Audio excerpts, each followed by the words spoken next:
Hello. Hi. Hi. Oh, man. So it's been so fun because we have officially announced our podcast to the world.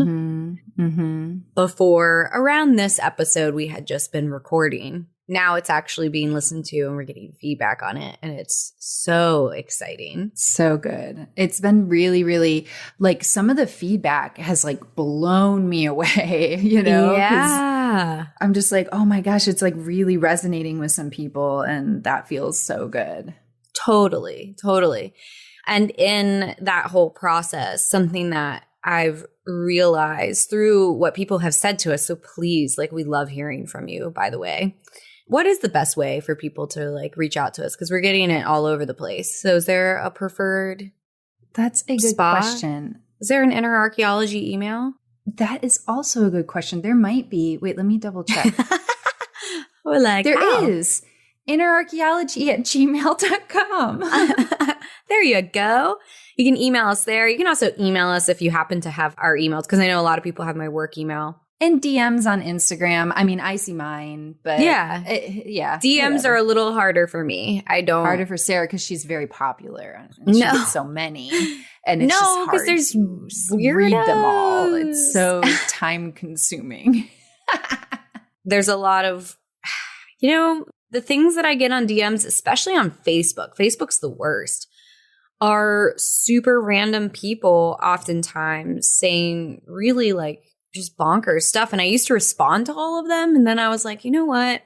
I don't have to do this. I don't need to I don't owe each person who comes across my stuff some sort of formal explanation. I don't know. No. So I just kind of stopped, which is better for my mental health. So that's why that exists. So I always tell people, don't DM me. It's not the best place to get in touch with me. Best place is definitely email. Especially because it's nice to have a certain mindset when I open my email. You know what I mean? It's I'm opening it and I'm ready to receive from people. Whereas DMs, I don't know. I deleted Facebook Messenger.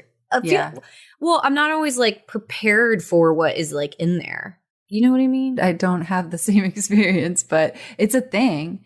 I mean, I would say more often than not, it's positive, good stuff. But every now and then there's the random person who's either preaching at me or sending me dick pics or telling me I owe them something. It's very bizarre. Actually. It's just risky. It's risky to look in the DMs. You don't know what you're going to get. Well, sometimes I look in my DMs because I do have someone who helps me make sure that nothing important slips through the cracks.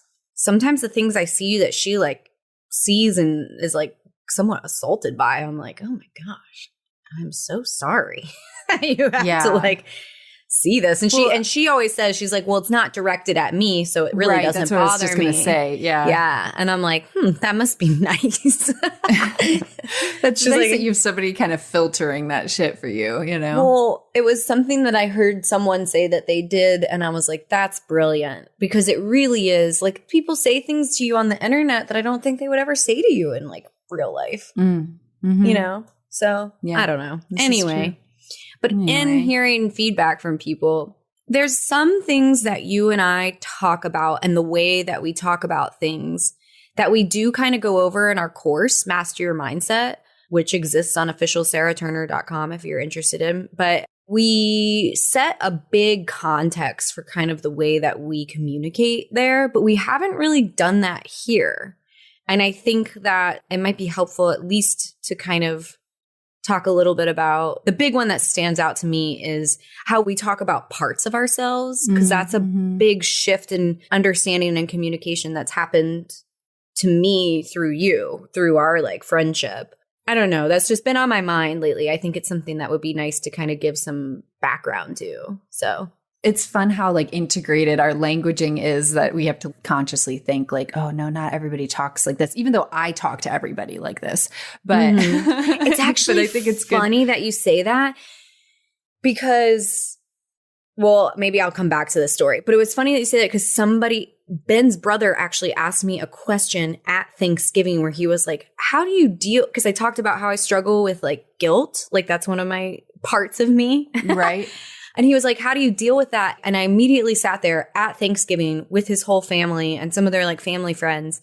And I was like, wow, to communicate how I've dealt with managing guilt the way I feel guilty in my life, I would have to have the conversation we're about to have right now of explaining parts. Right. And I didn't do it because I was like, I think that this is going to sound really weird to all these people. Mm-hmm. And I didn't go there. And I still think about how I regret that I didn't go there. Because I know you would just go there. You would just, Anyway, so let's talk about that. Yeah. So I was first introduced to this concept I had gone through IFS therapy for a couple years, and that's internal family systems. And it's a certain modality that talks about a person as a collection of parts, a family, as opposed to one entity. And the whole idea is that we actually experience a lot of suffering when we put ourselves in a box that is like, you are one person or you are one thing. Because then when you change your mind or when you have conflicting feelings or you once thought this and then thought that, it spins you into a crisis of self. Who am I? Like, because I changed so much. I'm supposed to be this one soul. But I have all these things going on. The easiest way to paint it is like somebody invites you to a movie and you go, part of me wants to go and part of me doesn't. That's like a really easy way to kind of encapsulate this idea that you experience a multitude of parts of you that all work together as like a family as a whole. And that's why you can experience multiple feelings at the same time and even hold contradictory beliefs about things, because there's a part of you that thinks one way, a part of you that thinks another way. A lot of these parts are developed in your childhood, and a lot of them are modeled after child self, the parents that you had, the authority figures in your life. So a lot of them will, like the part of you that, oh my God, I sounded just like my mom. There's a part of you that's kind of like modeled after that, you know? And I remember when I first came across that idea and when I was first learning about it, I did feel a lot of liberation in even just being able to speak about what was going on in my internal landscape. Oh gosh, me too. Because I was then able to really be like, well, there's part of me that feels really scared. And for whatever reason, being able to say there's part of me that's scared feels so much accurate than saying I am scared. Everything that I am is scared, because there's other parts of me, or fill in the blank with whatever thing you want to put in, because there's all so much stuff going on at the same time. And then it's like this journey to get to know your parts, right? The curiosity about the parts. So that was like pretty quickly integrated into my way of thinking and speaking, you know, and then even how my friendships and like how I connect to people and like trying to learn about their parts, right? So like my friendship with you has been very much learning about all these different parts of you, you know, and trying to understand them. Anyway, that was a little bit of a tear, but no, that was beautiful. And it's something that you introduced me to that has helped me so much. And it's helped me communicate better with people in my life, because there can be, especially like if there's a situation, for example, that comes to mind that's like really emotional with Ben, like maybe he's done something that's like really like triggered me or whatever, to be able to talk about how I'm feeling in parts has also made those situations not escalate as much, because I'm able to say like, hey, there's a part of me that's like really scared because it makes me feel like, I don't know, it makes me feel fear that like our relationship's not going to last because I've experienced divorce, and that makes sense. But like, that's a part of me, and that doesn't mean that I think we're going to like get divorced. You know what I mean? Because if I didn't have the part of me that is still remembering how painful divorce was, you know what I mean? And to say it as if it was like all of me thinking that, I think it would really like freak him out, right? A really heavy feeling. Yeah. Yeah, because then it's like all of me is like really scared about getting married again and whatever. And then he's like, whoa, you're like having second thoughts. And it's like, no, this piece of me that experienced a ton of pain is afraid of like getting married again because I'm scared of potentially experiencing divorce again because it was so painful. And that makes so much sense. Like you can be like, that makes so much sense that part of you exists because it's trying to remind you, hey, don't do something like that you're going to feel that bad again, right? It's like trying to protect you from feeling that pain again. And another languaging that we use in that is we talk about a part getting kicked up, which I really like that languaging as opposed to saying like, I'm triggered, even though that's fine, whatever. But I like to say like, and this part got really kicked up. And it's when that part that was afraid of divorce and all that pain that you went through got kicked up and inflamed and it was activated, right? And it was like, hi, pay attention to me. Yes, exactly. And a big goal here is to be able to get to know and recognize your parts so that you can speak on their behalf and not from them. Right? Yes, this is also huge. Yes, because the thing that like really helps me with all of this is we have conflicting, like you can be terrified and so excited all at the same time.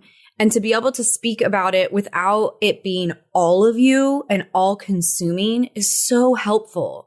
Because those parts of you come from different experiences. I love like the getting kicked up because it makes it, again, not all encompassing and consuming. You're just like, this part of me is being kicked up because obviously I'm afraid of like getting a divorce. But then so much more of me is excited about like the future. And getting kicked up, I love that languaging too, because it's like, it reminds me that those things, those like, you know, what people often call triggers, are protectors. And that's another thing that we say a lot is you're like calling certain parts of me like certain protectors. You're like, your protector is like activated and out and ready to like keep you safe from experiencing this pain that you've experienced before. And it makes it so much less of who I am. It makes me less damaged. Like I am not the one who is damaged by that experience. I just have this like piece of me that's like trying to help. It's such a different way of like thinking about moments in which you get really like emotional. You know what I mean? Yes. And it's such a game changer.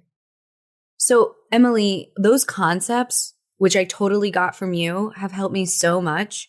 And another one is definitely around the idea of saying I'm experiencing something rather than I am, which I would love to hear you talk about.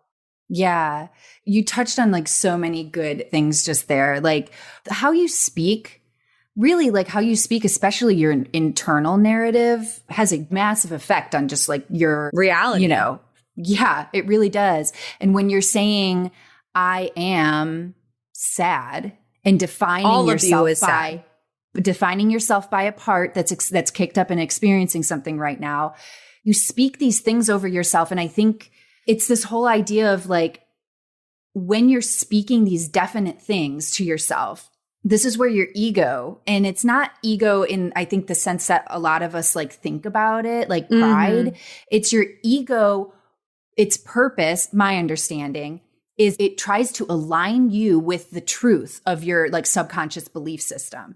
And if you're reinforcing a subconscious belief system that is, I am sad, your ego is going to work really hard to make sure you're aligned to that truth. Right. And that's the whole idea of where you like manifest shit in your life, like in cycles of pain and suffering. Right. Like, why do I constantly in these bad relationships? Why am I constantly have these shitty jobs? There's a belief system that sometimes like, this is getting frayed out into some bigger thoughts, but no, keep going. I love it. Please don't stop. So the whole idea of like how you speak to yourself, and if you're saying like a part of me is experiencing sadness right now, and getting to know that part of you, getting curious about like, what is it reminding you of? Like this part of you that got really kicked up talking to Ben, that part was really afraid because it was reminding you of like a tremendous amount of pain that you had. And the reason it was getting kicked up is because it was trying to protect you from experiencing that pain again. And when we're talking about multiple parts, there's different parts have different roles, right? I'm not an expert on IFS. I've not been trained in it. I've read books on it. I've been very interested in it, but I'm not an expert. So I'm going to try my best. I just have to say that. But there are different parts that serve different purposes. And one you've already mentioned are protectors, right? And so you have this part of you that's hurt, that experienced a lot of pain. I'm just going with the analogy you gave me, that experienced a lot of pain in that divorce. And so there's a part of you, which is little Sarah, who had an idea of what marriage was going to be or had a hope and got really hurt, right? The parts of us that are really hurt are really just like little versions of us, like the innocent versions of us. And then that part got triggered and it kicked up a protector, right? And that protector came out. And those are the ones that are like, those are the protectors that come out swinging, right? And I like to think of them and you're triggered and you're like explosive, right? and can be really determined, can be aggressive. I think of my protectors like warriors. You know, a lot of times we have like a really negative relationship with our protectors because this is another huge part. Our protectors can hurt people in protecting us, right? Be like, because it's trying to prevent you from experiencing pain. And then you can spin into feeling guilt and shame about that because your protector was out of control. Huge. And so a lot of us have really negative relationships with our protectors. And I had to shift my view of my protector into something that was much more positive. And for me, I like think of like the warrior goddess Artemis. Like she's there to protect me, you know, and she's there to help me. And she's not like a bad, awful part of me that should just like die off. You know what I mean? She's there for a reason, and she's really trying her best to help me be okay and help me survive. And it's so good to have a relationship with your protectors, because then you can know when they're kicked up and you can be like, hey, Artemis, I need you to sit down and not jump down this person's throat right now. Like, I know you have my best interest in mind. They're like your really like passionate friend that would like die for you. You know what I mean? That would like go to war and like take a bullet for you. Those are your protectors. And they're important. They help you survive. They're critical. Yeah. Yes. This is another concept within this whole thing that you've helped me with so much, because I've always struggled with anger, which is one of my protectors. And in that anger, doing things that are out of alignment with my values and then ultimately regretting my behavior after. And then I just have that cycle, right? And you have helped me so much. And one, separating myself from that. But obviously, I'm not to not take responsibility for your behavior. That's not part of that. But also in noticing them and not thinking of them as bad. Because that was another step of my like personal journey or whatever, where I just thought that it was all bad. And I saw no value in that part of me and my protector, because I had so many experiences where it would get out of control and do hurtful things. But in my relationship with you, you have shown me time and time again in past experiences and in experiences that are happening like currently, like through our friendship, whatever, as we were friends, where you've been able to point out to me, if you didn't have that part of you, you would still be miserable, like living a life that like wasn't for you. And you've made me really come to appreciate that side of me. And also, I feel like I've, through practice, gotten to a place where it doesn't like consume me anymore, because it's something I can like notice. And honestly, Ben and I speak like this now. He will say to me, like, your protectors are out and I'm not able to like get through to like you. Exactly. Yeah. He'll even be like eye contact. Because that's the other thing is like when that protector's out, I'm usually not making eye contact. You're I might be like there face to face, but I'm usually like avoiding like direct eye contact for the most part. And so he'll be like, hey, your protectors are out. I'm trying to get through to Sarah. And I think if you just make some eye contact with me, we'll be in a better place. And like instantly, I'm just like, you're right. Wow. I'm getting tears in my eyes thinking about it because it's been so helpful. So much of it is around feeling safe in our relationship, which is ultimately so much of that comes from previous relationships. And so he's even been like, okay, what's the story you're telling yourself? That's another language thing that you and I use. And we should talk about that one too. Yeah. Is like this here, I'll let you take it from here. Yeah. Those ones, well, I kind of want to touch, okay, I'm going to come back to the stories we tell ourselves because I want to touch on protectors a little bit more after like what you're saying. Getting to know your protectors. Yeah, we demonize those parts of ourselves, especially when your protector is something that maybe is a little bit more outward, a little bit more assertive. My protectors show up, I'll withdraw, I'll do like those kinds of things. And my protectors will show up there. And it's hard, man. It's like part of me, like the non-active, like it's almost hard for me to see when it's happening though, because it's not like an explosive big protector. Yeah. Right. And so, but it's like, it's withdrawing, it's fear of conflict. And so we're going to avoid. Protectors also show up. This goes into interesting areas, but because they're wanting you to be okay, it can sometimes even show up in like, I'm going to comfort eat. Or I'm going to drink this bottle of wine because I'm like fucking exhausted. Or I'm going to like depressed sleep, nap. So things that we attribute, like really negative, addictive behaviors that we attribute to It's like coping mechanisms. Coping mechanisms. A lot of times these are, of course, there's a gradient for everything, but they can be protectors that are just like, you are so exhausted with all the pain that you're feeling and you just need a moment's relief. And if this 6-pack of beer gives it to you, or if this like 15-hour nap gives it to you, then we need to survive. Even though it's not addressing the actual issue, the actual pain, the actual little child self part of you that is hurt. The protector is just trying to help you survive. They're not doing all the inner work for you. They're trying to help you survive. And so sometimes even looking at those things that we attribute to being like so bad, like I'm just out of control. I'm just a horrible person that has no willpower. And instead looking at, what is this serving, this coping mechanism? What relief is it trying to bring? And then there's a trail that you can follow. And eventually at the end of it, you'll find little 6-year-old you that really, really was hurt or was really abandoned or was really betrayed or whatever it was. It's always that at the end of the day. There's also another role that parts play, and it's the manager part. And this is where we come into the stories that you tell yourself. The manager is the voice in your head, usually modeled after your parents, that says, you should, you shouldn't, you should be like this, you should stop being so angry, you need to do this. It's the very critical inner voice, okay? And that part of you, again, as goes with the theme, is trying to make you presentable, is trying to make you functional so that you can survive in the world. And so it's incredibly My manager critical. is hardcore then. Yeah. And a lot of times, and this is like the whole idea of like an inner parent, right? Modeled after how your, whatever your parental figures were. That is also another part that it's like really, really important to get to know, because that's the part that tells you stories, right? So something happens in your life, it kicks up.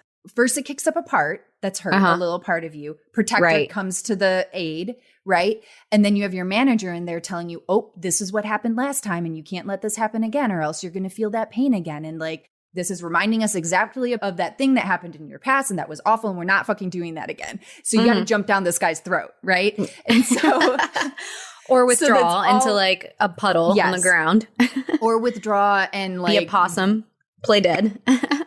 So getting to know these parts and asking the questions like, what story am I telling myself, right? Or like that's having a huge somebody ask you that question, and then you'll realize, wow, I've got this whole narrative that is directly related to wanting to avoid feeling pain that I felt before, wanting to avoid, like fear being in the front seat kind of thing. And the best way to find out about these things is, I mean, you can ask yourself questions, of course. I mean, that's like what I did. I would just like ask myself questions all the time. But like, if you have somebody in your life that can ask you questions, like that can be like, what part of you feels this? Or, what story are you telling yourself? Or like talking about your protectors and asking questions will help you get to know, right? Because it's all about not being judgmental, being really curious about everything that's going on. Oh, wow, I noticed this or I noticed that. And that's how you get to know your parts. And then you can work with them, right? You can work with them in a really positive way instead of just being, like you said, consumed by them. I get all jacked up talking about this stuff. Dude, I'm like over here crying because this has just been so important to me and something that I like really, I learned so much of this from you, and it's like helped me in my life tremendously. And I can't help but think of the pain that I've experienced in my life simply from like not having this kind of system of understanding. Do you know what I mean? Because it's just like so painful when you think that you're bad or angry, or like you just see everything that you do that's like ultimately like some form of coping mechanism as just like how you're another example, that a piece of evidence really that you're just like a shit person. Yeah. That was my thinking. Like, I am just a piece of shit. And having someone, that's something that some of the things that I'm hearing people say to me when they're listening to our podcast actually is that they wish they could have these conversations with people in their life. I think that for me, what's something that is like super important to remember is that you can. And you can shift relationships where you weren't talking like this to someone and start talking like this with someone. I mean, that's what I did with you. Like, I just was talking with you about this. I just talked to my partner about like this. And actually, anybody who would listen to me. Yeah. Yeah. And same thing like with Ben, because someone mentioned specifically actually how I talked about how when I started sharing this stuff with Ben, he would sometimes use it against me when he was angry. And the thing is like, he's human. He still does that sometimes, but by and large, he doesn't anymore because we've practiced. It's a practice. And it's like, you know, it's taken a few times of being like, don't hold this against me. That's not helpful for me right now. It's something, you know, I'm working on, right? Because I do it too. And so through like practice, it's been such a game changer in our relationship, because he'll ask me when a part of me is kicked up. He'll be like, what is the story you're telling yourself right now? And it's taken me a long time to get to a place where I'm even comfortable saying the story I'm telling myself out loud, because it's usually extremely vulnerable. Especially because once you say it out loud, sometimes you realize how crazy it sounds. You're like, the story I'm telling myself right now is that I'm a worthless piece of shit and I don't belong on this earth. You know, I mean, like that's a very exaggerated. It seems irrational, but it's that whole idea of, oh, this is so good. I just got like really excited about the thought in my head. So when you experience pain, you know how in the aftermath, the moments after experiencing something painful, whether it's loss or heartbreak, or you did something that hurt somebody, but you're experiencing pain, it feels like it's going to kill you, right? It feels so overwhelming that it's going to take you over and you're not going to survive. And people say like, I can't live like this. Like I'm not like, it's so all consuming. Now, our brains have developed in a way to help with that, okay? Because our brains are like, well, that can't keep happening. So we need to sequester this pain somewhere. We need to take it and put it somewhere so it's not going to be everywhere all the time, and it needs to go someplace else. So it's this whole idea of this theory or whatever that when you experience pain, your brain takes that pain, puts it in a part of you, and essentially exiles that part of you. Like, we're going to take this pain, we're going to put it in this version of you, and now we're exiling it and we're not going to think about it because it's too painful.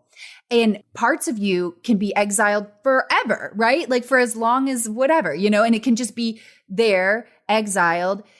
And what happens is when it isn't being addressed and isn't being looked at, and you've just shoved it down and shoved it away, it starts turning into a monster, right? It starts turning into something that is a like caricature of itself. Yeah. It starts turning into something that's so big and so scary that what happens is your protectors sometimes start protecting you from that part. Okay. I'll use me as an example. After my mom died, right? So much pain that I could not handle. And so my brain had to separate, right? And I took that pain, I put it away because I could not deal with it. But then I'm at the grocery store and I see some girl walking around with her mom, and that part of me is triggered, and it feels so big and so overwhelming that my protector comes out and it's like, you need to go home and drink this bottle of wine.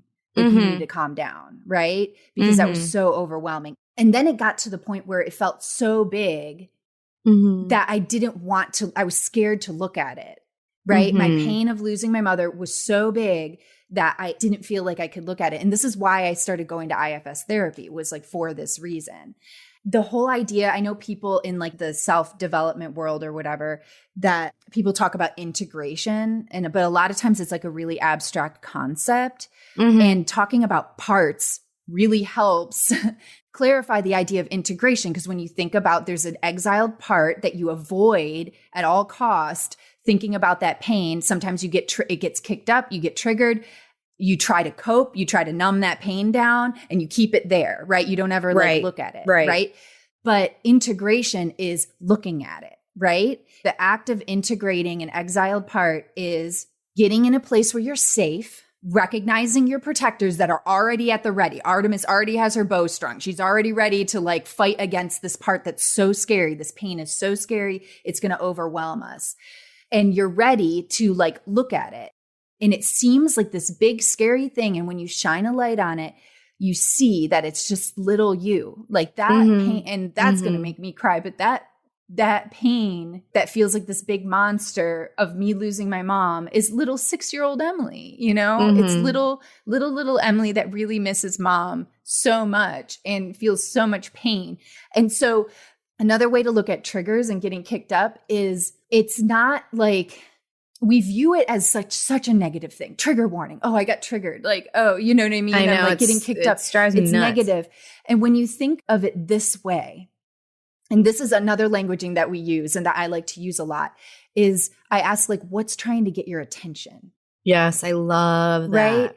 And so a lot of times when you're getting kicked up, an exiled part of you that has been like, when you can activate compassion, self-compassion, when you think about little 6-year-old Emily, like this part of me is just exiled alone with all this pain. And all she wants is to be seen in her pain and be integrated, right? And to come back to the whole. And when you can sit and look at that, you know what I mean? With compassion, being well aware of all your protectors that are wanting to get kicked up. It's a whole thing. And please find yourself an IFS therapist that can guide you through this. I'm not recommending you do this on your own. It's it can be really scary and intense. But when I learned that, like reframing the idea of triggers and getting kicked up as a part of you that's in pain, that is trying to get your attention. It's not there to just have you suffer. It's there saying, hey, I need attention. I need your compassion and love. I need you to look over here because there's something here that's not resolved. Yes. And it's literally like a little flag, like help, a little help me flag. And so that reframing has been so helpful. And now when I feel that really triggery, kicked up feeling that my protectors instantly wants to cope and get that to like shove that back down so we don't deal with that, you have an opportunity to be familiar with that feeling and then to ask yourself like, what's trying to get my attention? You know what I mean? Yeah. And I love the idea of it trying to get your attention because one story like stands out, or one particular situation stands out to me in which Ben had like a behavior, I guess, that was really triggering a big protector in me. We kind of have talked about this before where we had like this big like power struggle like period of time. And so I had a whole thing because I do practice this where I thought that the work that needed to be done was within me because I'm a big believer in like the whole trigger warning thing. Like, yes, it's nice and all, but it's like the idea of like we all have these wounds on our body and you can go throughout life trying to like avoid people brushing up against them, or you can work to heal them yourself. You know what I mean? And I'm like a big believer in working to like heal them myself and not walking through the world being like, oh, everyone should manage their own behavior for me. That is an impossible task, by the way. So something that happened for me just, I guess, is in those moments where I was getting highly, highly triggered. I thought that the work that needed to be done was all within me because I tend to go too far sometimes, maybe that direction. And what happened is it kept happening and happening and it was like hurting us. And then ultimately what I realized was that there was something that needed to be looked at within Ben. And it took me so long to get there because I've taken all of this like belief system almost to an extreme. But I think where I was missing, not to an extreme, but like where I was missing a key element was the curiosity that told me that there was a reason for it to be happening. And that, you know what, like sometimes it's within yourself and the work is within yourself. I would say most of the time, but sometimes there is something in your life that needs to change. Yeah. And absolutely. something like, or someone in your life is like causing you harm. And just not dismissing those kicked up moments, which is like always what I've done until like the last like 6 years or whatever. But like most of my life, that's just like what I was like taught to do is deny that part of me, which is not helpful. It makes everything harder. But for me, there was like a really big aha moment when I realized that like, yes, it's trying to tell me something. And yes, most of the time that work is to be done within myself. But sometimes there's something that you have to like set a boundary or say like, I'm not okay with this thing. I'm not okay with being treated this way, whatever it is. Now I'm just like talking about like what it could be. And I think that's like an important distinction. Yeah, it's so important. And the thing that you did though is you looked at you first. Yeah, for months. Right. And honestly, like now that you've like seen this and learned this part of you, that whole process will probably get more streamlined and quicker. But I think the whole idea of like addressing the self first and like, what am I responsible for? What am I perpetuating? What are my feels?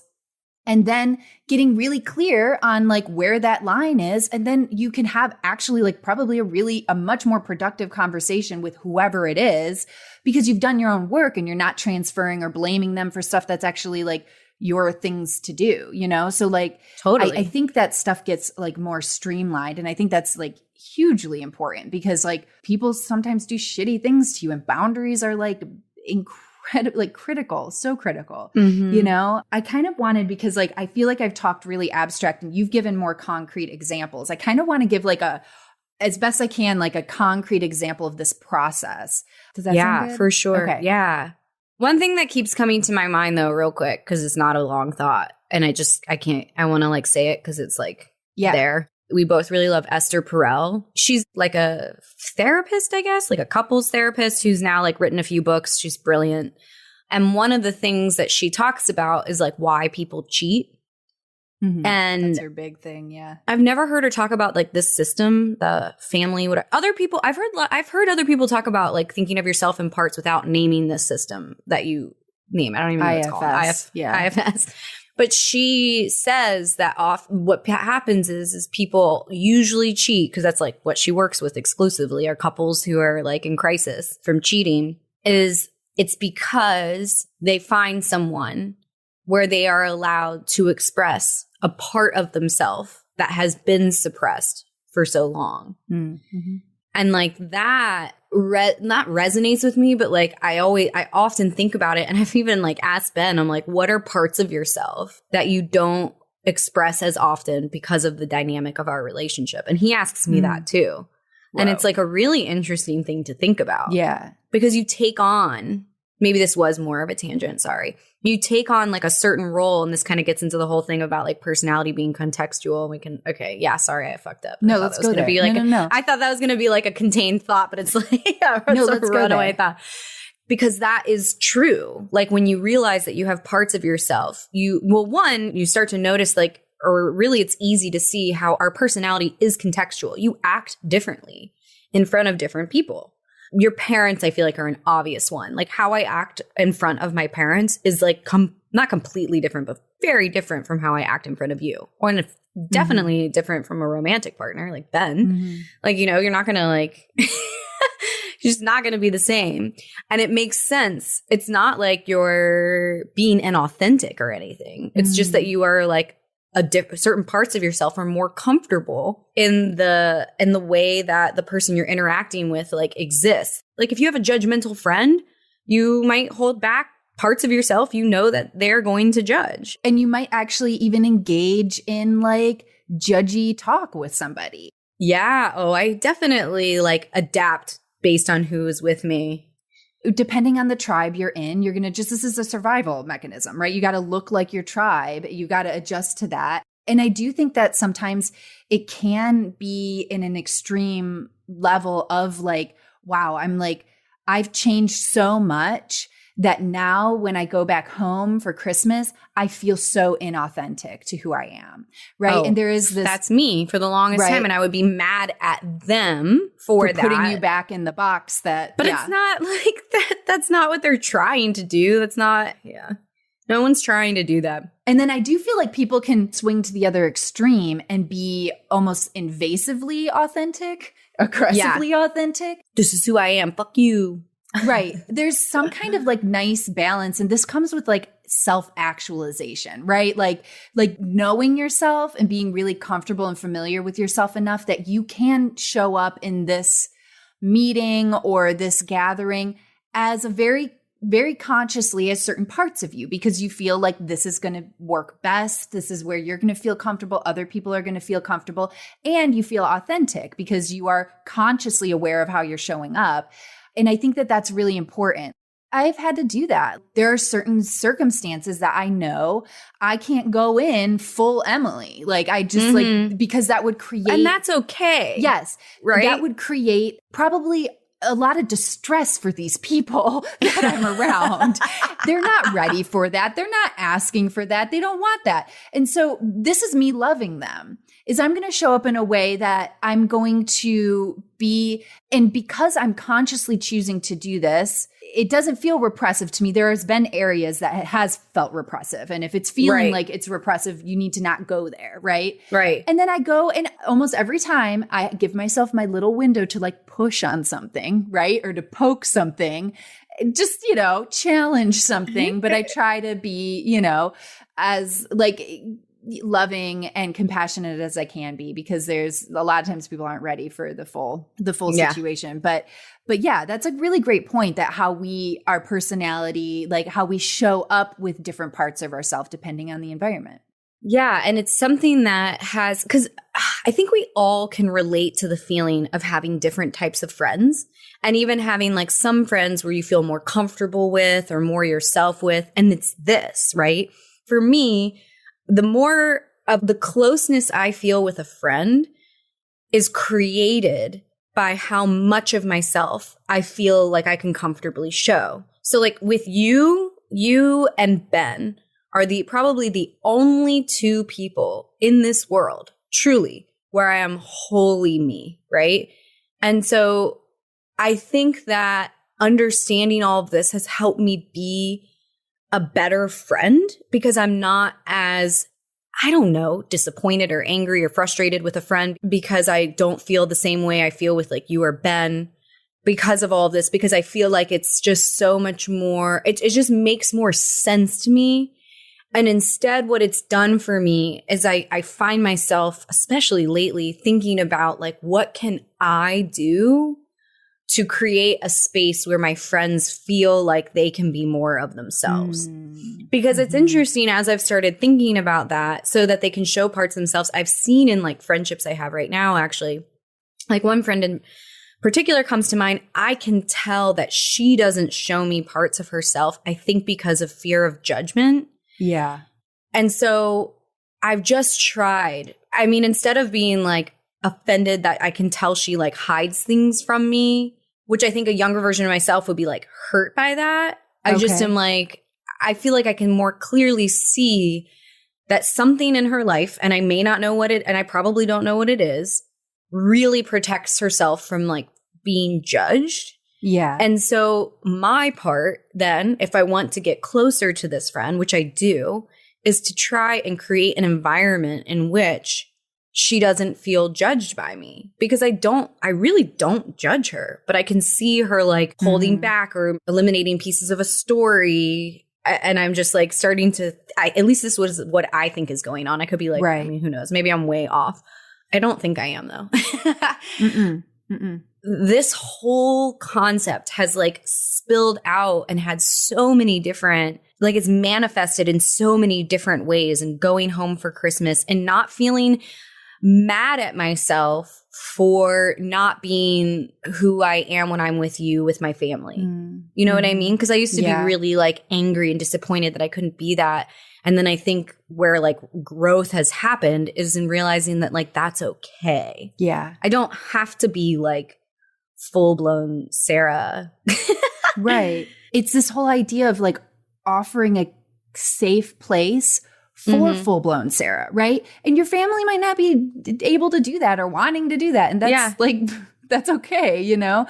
I mean, I don't think that's, family plays, I think, a little bit of a different role for most people than that. Right. And I actually had to pull up this like quote that I had tagged you in a post about friendship a while back. I was reading this book on Celtic wisdom called Anam Cara. Of course you were. Yeah, I'm not going to pronounce that right. It's Anamcara by John O'Donohue. This quote, it's when you really feel understood, you feel free to release yourself into the trust and shelter of the other person's soul. I remember I was like, that's it. That's like what I feel with you. That's like what I want. You know, that's the desire to feel with a partner, is that you can show them all of you.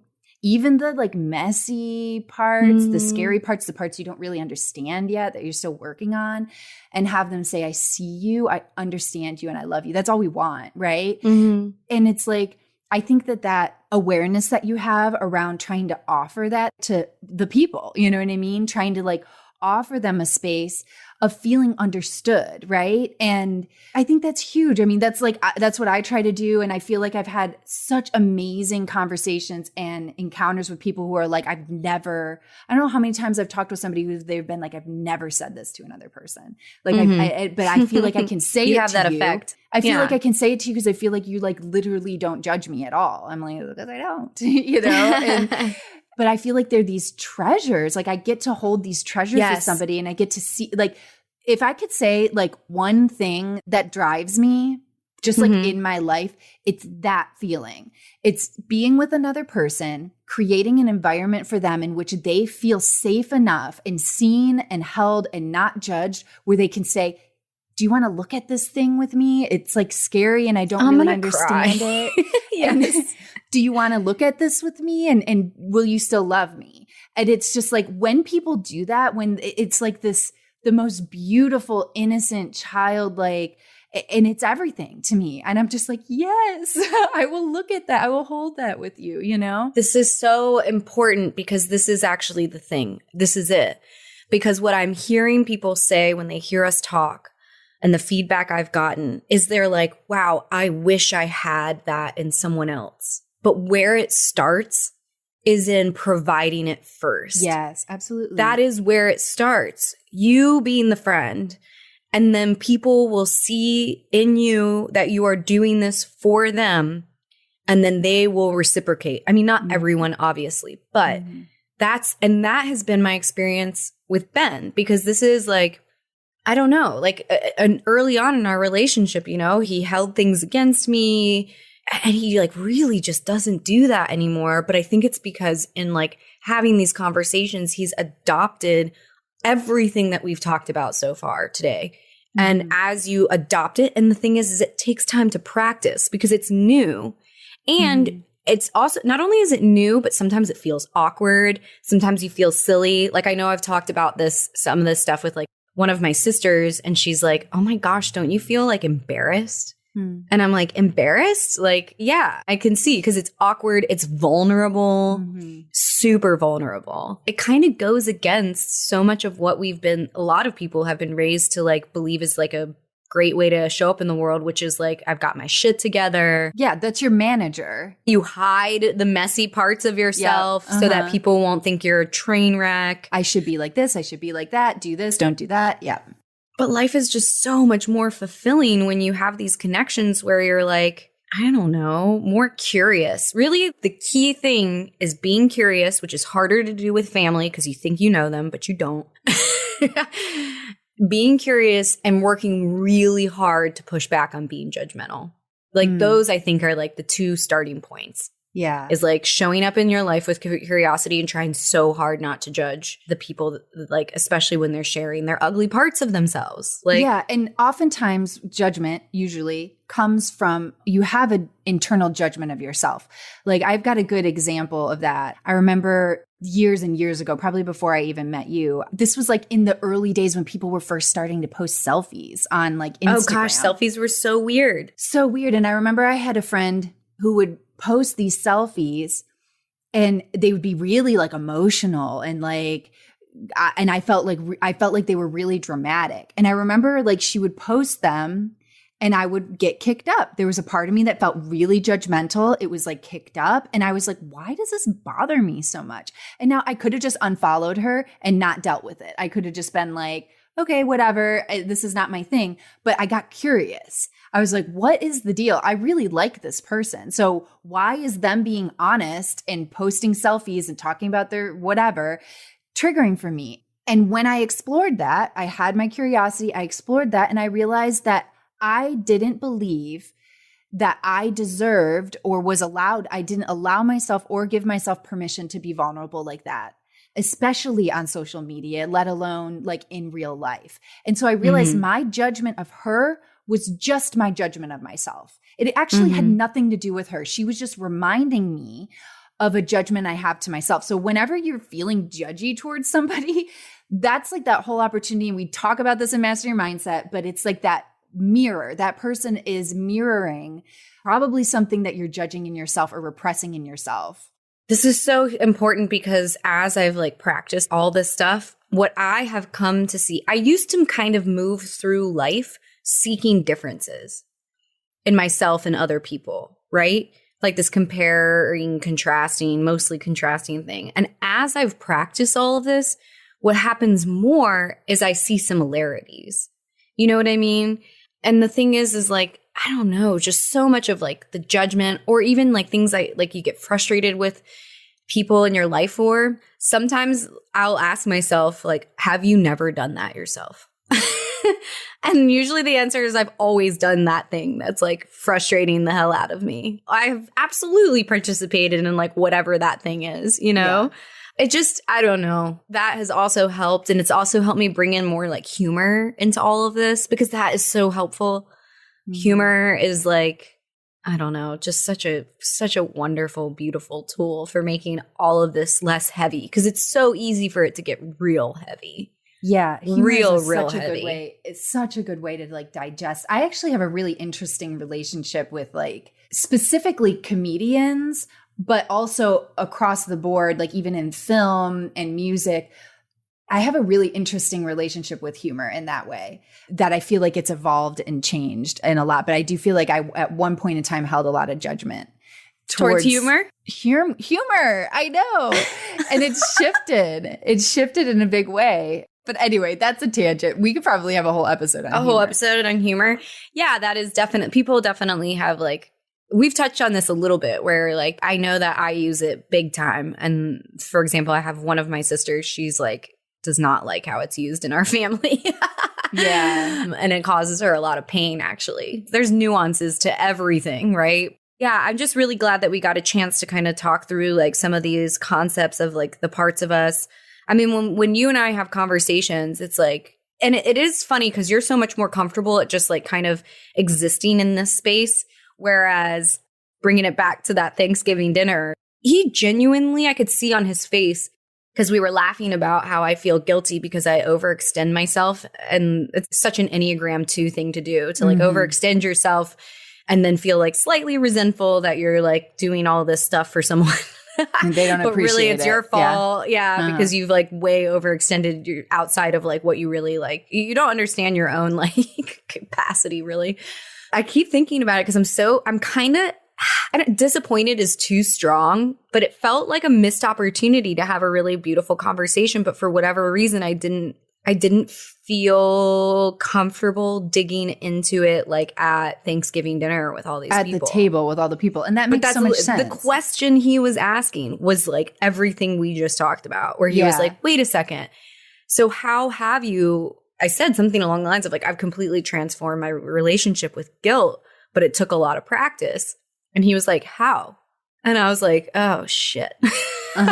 Well, you see, we're made up of parts and over-identifying with like any emotion, blah, blah, blah, is like really painful. Well, I wonder if you'll be able to circle back to that with him just at some point. Yeah, just to be like, I wasn't ready for it or I wasn't able at that moment, but I like really want to think about this. Yeah. Yeah. Oh, yeah, I'm definitely. Totally. And I think part of it was just like the number of people at the table, and most of them were like our parents' generation. So I just knew that whole conversation was going to land on like people being like, wait, what? And the part of me that like I think is bummed about that whole situation is like, there's a part of me that's like, maybe that was like because I didn't dig into it based on an assumption, right? Based on the assumption that they wouldn't understand or want to understand and they would think I was weird. Mm-hmm. But I could have been way wrong. And it could have been a like really beautiful conversation. And I know Ben would have been like on the same page and tracking and like able to like contribute. So yeah, I think though the reason I circled back to it is because I know when you're starting to integrate these concepts and talk in this way and use new language, most people in my life don't talk like we talk, you know? Mm-hmm.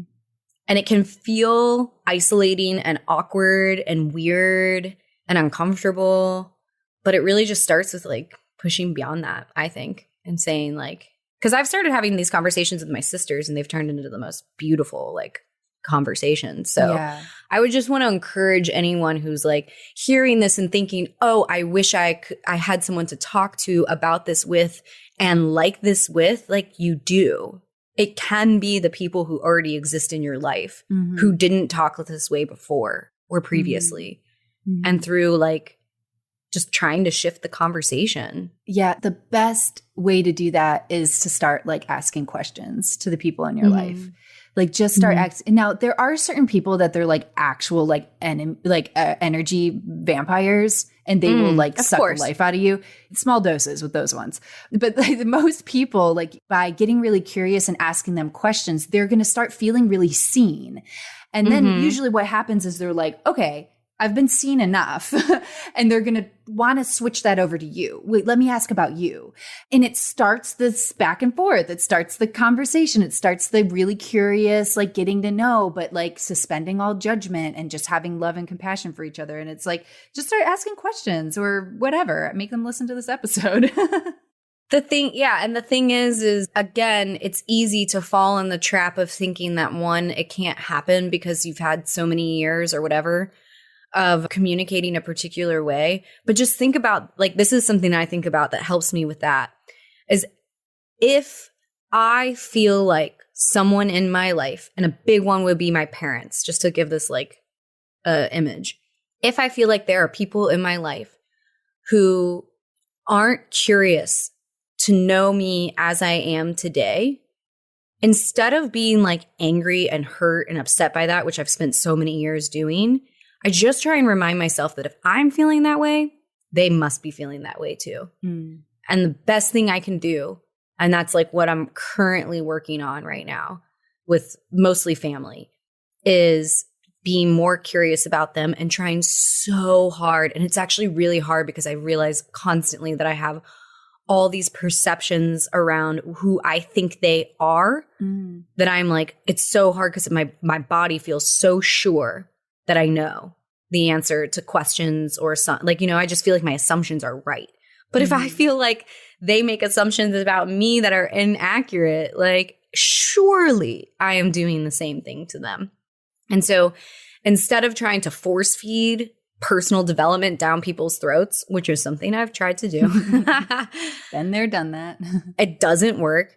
What I do instead, or I'm trying, and again, very much in the middle of this right now and not good at it at all yet, is every time I go home, I try so hard to be more curious about my family and how they are and who they are, and try not to assume that I know what they're like. It's so good. I mean, this, like, we coined this term compassionate curiosity in our Master Your Mindset course. And it really, that like kind of encapsulates the idea that it's curiosity with compassion. You can't have compassion and judgment going on. I mean, now that we've talked about parts, I guess you probably could have them all going on at the same time, but lean heavy on compassion, right? And be really curious about people, right? And that gives so much opportunity. I'm thinking, I know I feel like I said to people that I was going to kind of give them an example. Do you think I should loop back there? Should we wrap it up? Yeah, give it. No. Give the example. Examples are so helpful, and our examples are so different. Because I feel like everything was like really conceptual, a lot of the things I was saying, and I kind of wanted to make it concrete. But this idea of parts, the idea of integration, protectors, the exiled parts of you wanting to be seen. This is a pretty kind of a fun, easy example of that process. I went to therapy. We kind of pinpointed and acknowledged this certain part of me. So this was when Stranger Things just came out, right? And I was watching it, and it creeped me out so fucking bad. Dude, it creeped me out too. I loved it. I love it. But my whole life, I've been a little like, you know, on the avoiding. I would want to avoid anything scary, would not watch nothing horror, nothing scary, mostly because I have the most like vivid dream life of like anybody I've ever met. And so that would just be torturous. So I just like try not to give the imagination any fuel. I had noticed while I was watching Stranger Things, I would get so scared to the point of like paranoia. Like I was feeling paranoid that Luke had to be holding my hand. Like brushing our teeth, holding my hand while he was going to like grind coffee beans for the morning. Like I couldn't. Now that's twofold. Part of me, he had early on in, you know, our relationship had abused this part of me because he would jump out and scare me all the time because I'm like a scared little bunny. No. And so part of me was afraid that he was going to do that to me. But then another part of me was just like really paranoid to be alone at all because of the, what is it? The upside down, the Demigorgon. The Demigorgon. Me. And so, but I was experiencing such paranoia, like it was really uncomfortable to me. And it was like pretty consistent. So I brought it up in therapy. I was just like, I have this like really paranoid part of me that I think is kind of ridiculous. Like I felt like I was kind of embarrassed that I was feeling so paranoid. I experienced this too with like horror movies though. So I'm like, I cannot watch them. Stranger Things was very difficult for me too. Yeah. Okay. Well, that makes me feel good. So the journey I kind of went on was I needed to identify this part. And I realized the part of me that was getting kicked up was this little Emily who was in the church. I was taught about like demons and demon possession. Oh, geez. Which is really fucking scary for a little kid, right? Yes. So I experienced a certain level of paranoia anyways, because I felt like there was an actual demon lurking and it's going to possess me, you know, and it's going to be in me. So I've had I've had really intense experiences in regards to like that stuff and people talking about demons, saying they see demons, all sorts of stuff. People that say that they were possessed with demons, just like scary things that should be in a horror movie. And like really scary things, actually. Part of the dark ages. So the dark ages of my life. Anyway, so I was realizing, okay, there's this little Emily that's really scared of like demons and these things that were taught to me when I was little. And anything scary in a movie or any monster is really kicking that up. And so the next step was, I remember my therapist was asking me like, well, now what do you do with that part? Like, because this part obviously is trying to get your attention, you know? And the cool thing about having parts of you is you actually can communicate with parts of you. Like you can fucking ask parts of you questions. Like I've experimented with it. I've tried it. It works wonders. Like it's really great. Like being curious about yourself and asking yourself questions. And so I asked this part of me, what do you need? Like you're making yourself known. You're trying to get my attention. I can't pee alone. I have to hold Luke's hand while I'm going to the bathroom. Like, what do you need from me? The feedback I got was this part was like, I need you to stop telling me to shut up. Oh, wow. Is what it said to me. And I had this whole like epiphany where I was realizing when I felt paranoid, I would be like, this is ridiculous. Shut up. Like there aren't demons. I don't believe in that. I don't subscribe to this anymore. There's not a Demigorgon in my house. This is irrational. Shut up. Just stop and leave me alone. This is how I was treating this part of myself. And then this part of me is like, I just want to be acknowledged. Okay.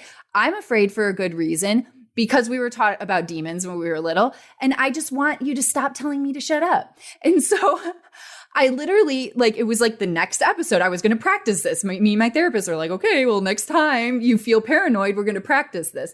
And so next episode of Stranger Things, feeling really paranoid. And instead of being like, shut up, get out of here, you're ridiculous, I was like, hi, I see you, paranoia.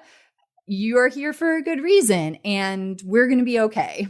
Sarah, I can't even begin to tell you how much that paranoia completely just started to resolve because really? Like I integrated this part of me. I said, I see you. I asked it what it needed. It needed to be acknowledged. It just wanted to be acknowledged. And I started acknowledging that part of me and it just, everything dimmed, everything dialed down. Yes. Right. Yes. It's the same thing that you said earlier. And it's just a different way of explaining, I think, a similar concept of like, when you deny the part of yourself, it just festers and becomes a monster and it gets bigger and bigger and bigger. Because it's trying to get your attention. As soon as you look at it and have compassion for it and you're like, that makes sense. Like Emily says to me, that makes sense almost in every single conversation we have, like, you know, where I'm like explaining some crazy part of my brain and she will just go, that makes sense. And there's something so like reassuring and powerful in that, where it's like that part of you doesn't feel like it needs to fight as hard. Right, it's like, because okay. When your internal narrative is like, shut up, this is irrational, this doesn't make sense, you're crazy. Like our internal narrative is like really hard on us. And sometimes when you're just like, yeah, that makes sense that you're really upset and kicked up and you feel a little paranoid right now. And as soon as I started doing that with myself, and I don't experience paranoia a ton anymore because I really practice that, like just practice, because it doesn't, this part of me doesn't feel like it needs to get so big to be acknowledged. Yeah. Right. And so now if I feel that little bit of paranoia being like, ooh, this is kind of scaring me, I'm just like, right? Yeah, it is. Yeah. Like, and I'm buddies with this, me and paranoia are buddies. Like, right. Like we're there together. And now that's like a lighter, because this isn't like, this is a little bit of a lighter example, like my relationship with grief, like with losing my mother, with heartbreak. Those ones are harder. I'm still working. I can't say I'm buddies with those parts of me yet. Still working on those. Yeah. But the whole idea of like really acknowledging, and then also like, what do you need? Like, what is the unmet need here? We talk about that in Master Your Mindset. What's the unmet need here? And that part of me just needed to be seen, you know? And as soon as I started doing that, I felt a lot better. We'll see. I know there's a new season of Stranger Things coming out. We'll see. I'll let you guys know. I only watched season one. That was enough for me. It gets more scary. Nah, I'm done. Yeah. That was plenty. I'm definitely a wimp when it comes to scary movies. Because what it does for me is it makes me uncomfortable being home alone at night. And I don't like that feeling. I like to feel good in my home at night and not feel scared. Yeah. I mean, one of my big ones was guilt. I mean, sometimes it's still a problem, but I feel like I've really gone through it with guilt in this whole process and gotten to a place where I've like, definitely me and guilt are buds, and it does not carry the same like power over me as it once did. Because it feels seen. Guilt used to like run my life. I mean, I would just do things out of guilt. And for me, what it was trying to tell me was that I had to set some serious boundaries in my life and not just commit to things unless it was like something I really actually like wanted to do myself. I have a question here because your protector is anger, a lot of times manifests as anger. When do you feel like you realized, do you feel like there was like a moment where you were like consciously aware that guilt was the underlying feeling that anger was trying to protect you from? Yeah, actually, I hired like a mentor coach. And she identified it. She was asking me all these questions and she was like, wow, guilt plays a huge role in your decision making. Yeah. Especially in decisions that you make that aren't like really in alignment with like who you are, or what you want.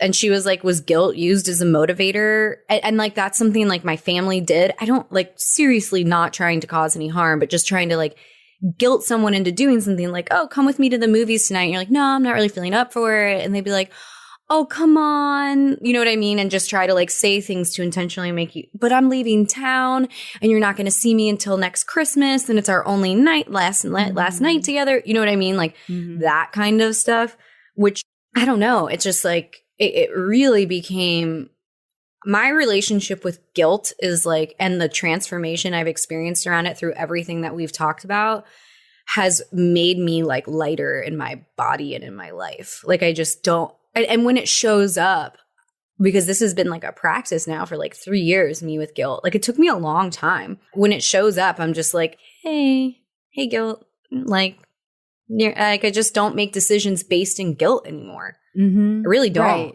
And I also don't allow myself to feel guilty for setting boundaries. Because that was another thing. Is I was just, to set a boundary created so much guilt because I didn't feel like I was allowed to. Oh, that's huge. Yeah. Yeah, that was a huge part of just like, I don't know, emotional like drainage in my life, like a negative pull. And the whole like you building this relationship with guilt and really getting to know it, now like your protector isn't having to like come to your rescue all the time anymore. So that has lessened too. Yeah. No, guilt doesn't make me angry. It's like, in fact, like now I like see it so clearly. It's like so easy for me to see. I mean, that I've talked about this a little bit before, but like that has transformed in my relationship with my sisters. Like I almost didn't come home for Christmas this most recent Christmas, because I waited too long to buy tickets. They were super insanely expensive. And I texted one of my sisters and was like, how would you feel if I didn't come home for Christmas? And her response was, I would be sad, but I would understand and I would never want to make you feel guilty. And I was just like, whoa, because us 5 years ago, she would have been like, you have to come home. Like, you need to see your nephew, blah, blah, blah. Like, and I would have done it too. Like, I've also participated in this. Like, it's not just like this was all happening to me and I'm some sort of victim. Sure. I also engaged in this way with friends even. Like, I would guilt people into like coming to things or doing what I wanted them to do. And because so much of this has changed and it's also like changed in the like people around me, especially like my siblings, when she said that, it was actually really wild because the way she said it, I was like, oh, I'm coming home. But I think that if she had tried to guilt me, and this wasn't like conscious, right? It wasn't like a test, but I was feeling so like bummed and frustrated that I'd waited so long to get tickets. And because she said it the way she said it, it like made me want to come home. Yeah, because you felt like it was safe, a safe place for you to feel seen. And I felt like it was my choice and she wasn't going to like cause me harm. And there wasn't like, and also it made it feel like I was coming home to like a place, a safe place, a place of understanding and a place of like being with someone who wants like the best for me. You know what I mean? Rather than like conflict or stress or subconscious manipulation. You know what I mean? Yeah. And so seriously, it was like her response and how she said that. I was like, oh, I'm coming home. I don't want to like miss a Christmas, you know? Yeah. Wow. That's so good. This like, I'm telling you, this was like such a good topic to dive into because it like touches everything. And it's so involved in our languaging and how we speak to each other. And I really think like it for somebody who's like just being introduced to this concept, the first thing I think you can start noticing is your protector, because that's going to be the biggest, the loudest, the easiest out in people's faces, or avoidance, you know, like I was just going to say, sometimes it's like major retreat. Like Ben's protector is like 100% withdrawal. Right. Which is still kind of dramatic and noticeable, you know, in like a little bit of a different way, right? Right. But that is where the little thread starts, right? You notice your protector. Behind the protector, there's something it's protecting, right? What is that? What story is being told around that by the manager part? And then, you know what I mean? What's the pain and unmet need? And that is like, I think that's healing for me. Yeah. That's what healing looks like. And feeling more realized, feeling more authentic, feeling like I'm showing up in the world whole, like, you know, and it's just kind of like, that's my work. That's what I do all the time. Like constantly doing. Just last night, I was so frustrated because we were dealing with fucking PayPal. It's just PayPal hell. I was in PayPal hell. I'm still kind of in PayPal hell, but I was so frustrated. And I think I was just like a little overtired. I'd done a bunch of driving into Tennessee and back, and I had an overwhelming amount of frustration. I was trying to journal it out. I was like, I need to move this. I like did a bunch of squats. I moved my body. Yes. Still a ton of frustration. Your body. I'm so proud of you. I moved my body. Like I'm sore today, but I still had so much frustration. So I started journaling, and oh my God, you should see this notebook. I like angry journaled, and then I scribbled the whole page, and I threw the journal and the pen and screamed. Oh my gosh. I love you. I was like out of control, frustrated. And this wasn't just PayPal. This was like a lot of things. I think it was all boiling point. And I was like breathing hard, and I was sitting on the couch, and I did the thing. I was like, there is a part of me that's really frustrated. That part of me isn't all of me. It doesn't define me. I am not my feelings, right? I observe, I experience my feelings. And I'm like, I am experiencing a lot of frustration right now. I would really like to watch my TV show that I'm trying to catch up on and not be like throwing shit across the room. And I had this little inner dialogue around like, okay, there's a part of me that's really frustrated and it makes a lot of sense.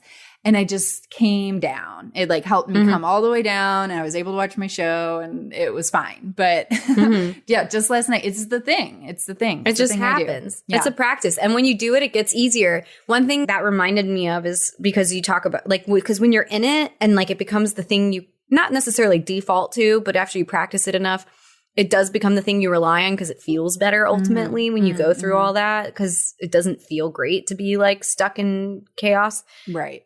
one of the things about all of that is that as you practice it, it kind of does become a little bit more second nature, which is wonderful.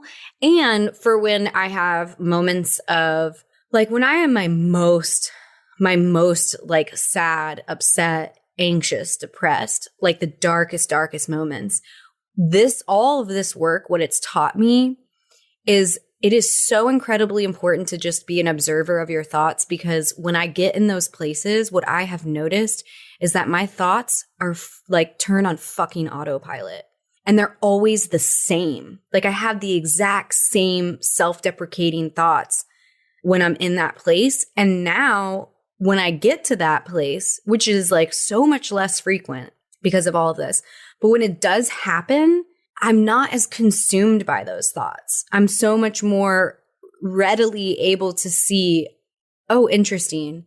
These are my automatic, like, devastated thoughts. And they're not. And I used to try and change them and, like, get out of them. But the last time that happened to me, which was a while ago, when it happened, I didn't even try and change them. I just was like, wow, they are so automatic. And they're the same stories that come up when I feel this way that I've been telling myself for probably a decade or more. They just don't resonate like they used to. It's like my brain is like, you're really upset. Here's where we go when that happens. These are the thoughts you tell yourself. It's like I was able to notice them. Actually, it was at your house. It was when I was at your house and I was having like a really tough time last summer. And I don't know. It was really wild to me to feel all the emotions I was feeling and to feel those thoughts, but to not like over identify with them anymore. Like I was just like, that is what happens when I'm in this emotional state, but it is not how I feel about myself anymore. What you're talking about, like accessing the neutral observer, is so important. And this is what the book Untethered Soul, I think it's Michael J. Singer, which it's one of those books. I do this. Like I'll read like half a book and I'll be like, I got it. I got the gist. That was one of them. Like some books I'm like, this could have been an essay. I felt the same way about that book, honestly. This idea that you're talking about, it's this whole concept that we go into in Master Your Mindset, but it's this idea of like whoever your consciousness, right? Your soul, whatever you want to say, your consciousness. Like the first layer is your consciousness is not your body, right?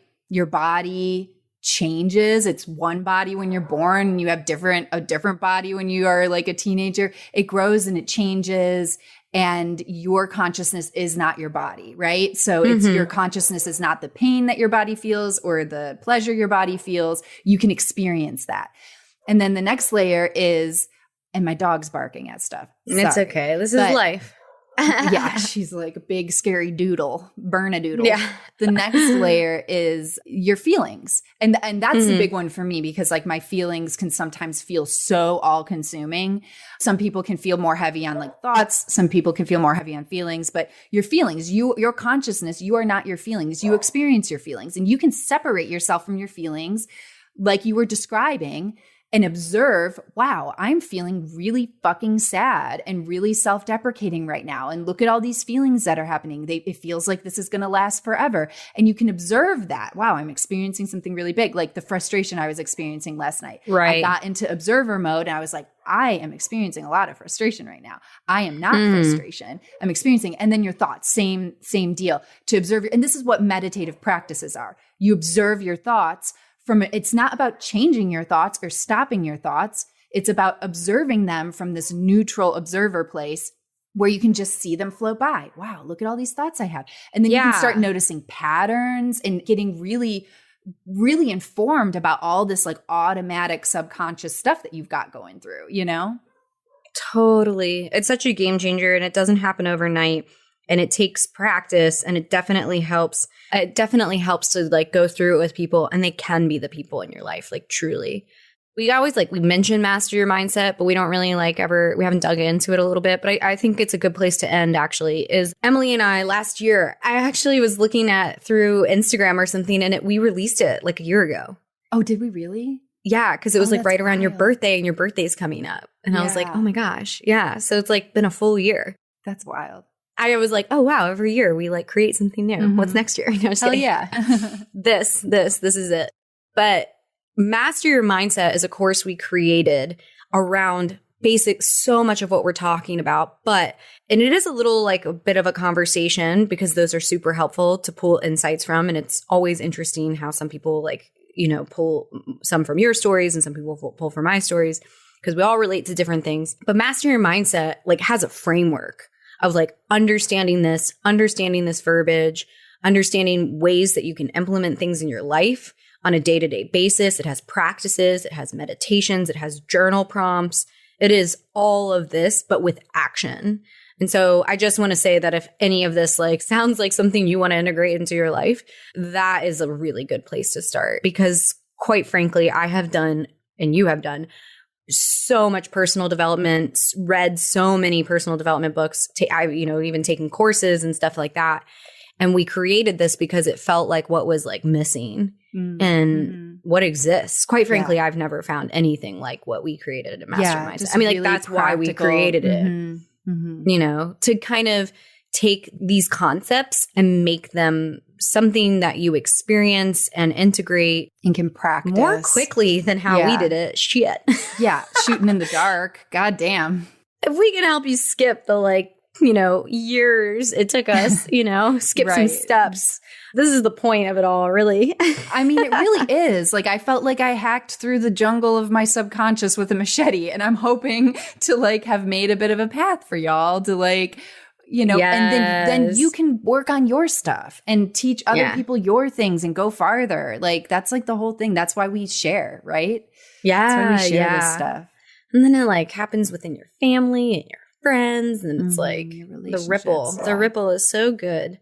If you want to check that out, it's on officialsarahturner.com. It's called Master Your Mindset. It's a course and there's a community, and just wanted to leave people with that because we kind of alluded to it, but I don't know. I never really want to pitch things on our podcast, but this one is there's too much that's related to that. Yeah, so much. I would be holding back if I didn't tell you there's a really helpful tool that we created. So yeah. Good. This was so helpful. Thank you for seriously, Emily, our friendship and the way that you see the world has honestly helped me so much in my life. And I appreciate you. I appreciate you. I love you so much.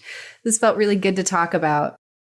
Yeah, I think it was needed because we have a weird way of talking for some people, I think. Yeah, now you know.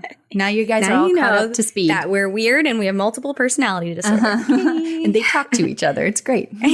Yeah.